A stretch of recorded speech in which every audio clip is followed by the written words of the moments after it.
merci de nous recevoir chez vous et bienvenue dans ce flash d'information.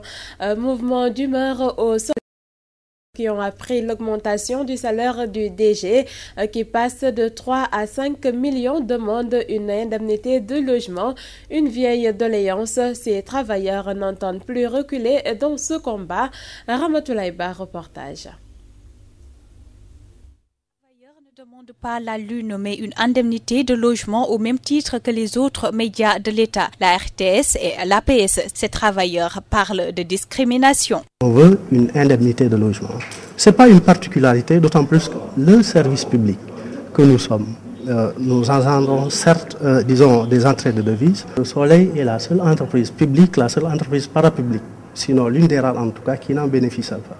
Si le DG du Soleil se permet d'avoir le même salaire, si le DG du Soleil se permet d'avoir le même salaire quand même que le DG de la RTS, il est tout à fait normal que les travailleurs que nous sommes réclament quand même un minimum. Ces agents qui courent depuis 5 ans derrière cette indemnité de logement jugent indigne qu'une entreprise accorde un salaire de 5 millions à son DG et environ 3 millions à son PCA au moment où les travailleurs vivent dans la précarité. Comme vous le savez, l'existence de ce décret qui fait passer qui plafonne, disons, le salaire des DG, des directeurs et des PCA à 5 millions.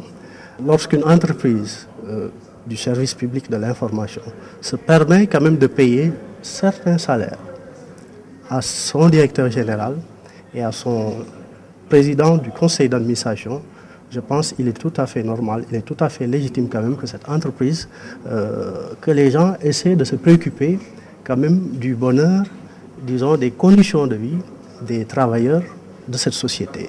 Les travailleurs du Soleil recusent par ailleurs un des membres du conseil d'administration, en l'occurrence Abdoulaye Diop, contrôleur financier. Selon eux, il s'est farouchement opposé à l'adoption du point sur l'indemnité de logement. Ramatoulaye Ba, le chef de l'État Macky Sall a reçu ce vendredi le deuxième rapport public de l'IGE sur l'état de la bonne gouvernance et la reddition des comptes. Des violations sont notées dans les règles de passation des marchés publics, le recours abusif au décret d'avance, beaucoup de scandales qui encadrent la commande publique. Le compte-rendu de Amadou Limbaye.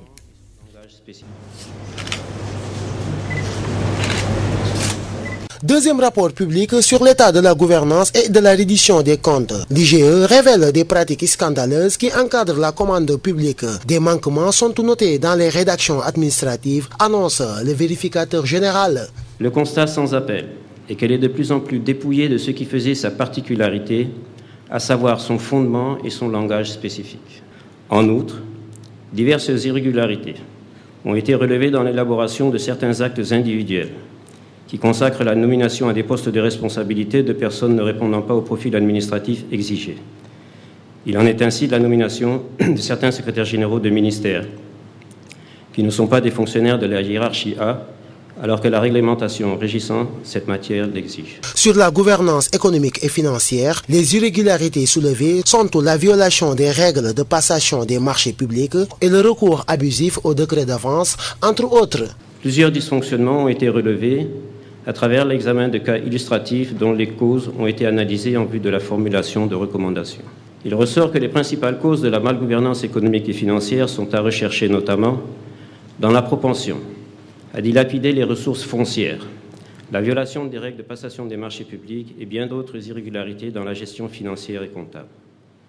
Sur ce point, il n'est du reste pas sans intérêt de stigmatiser le recours abusif au décret d'avance. Le chef de l'État, qui a reçu le rapport des mains du vérificateur général, a confirmé des manquements substantiels dans la gouvernance administrative de l'État. Le président de la République, qui a magnifié le travail de l'IGE, annonce que cette institution va désormais siéger en conseil interministériel. Il y a beaucoup d'insuffisances qui ont été déplorées plusieurs fois en Conseil des ministres sur les lenteurs dans l'élaboration des textes, mais lorsqu'ils sont même présentés, souvent ils sont retournés pour correction et cela n'est pas conforme à nos exigences de performance. Il conviendra également de veiller à ce que l'inspection générale d'État soit désormais conviée à tous les conseils interministériels, comme il se doit, et comme il était d'usage et de bonne tradition.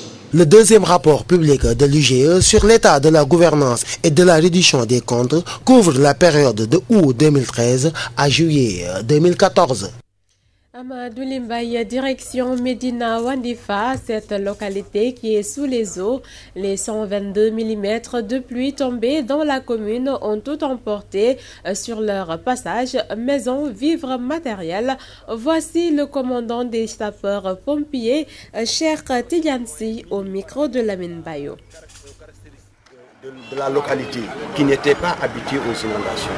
Effectivement, vous tous, vous-même, vous savez plus que moi que c'est la première fois que ça arrive. C'est la raison pour laquelle les moyens de gestion d'inondation sont généralement affectés dans la plupart des cas aux régions qui sont vraiment touchées, à savoir Dakar, Saint-Louis, Ziguinchor, Kaolack, comme ça. C'est fini pour votre flash d'information. L'information revient à 19h avec le grand journal en Wolof. Ça sera avec Mahamadou Bitey. Je vous retrouve à 20h pour la grande édition du soir. Au revoir.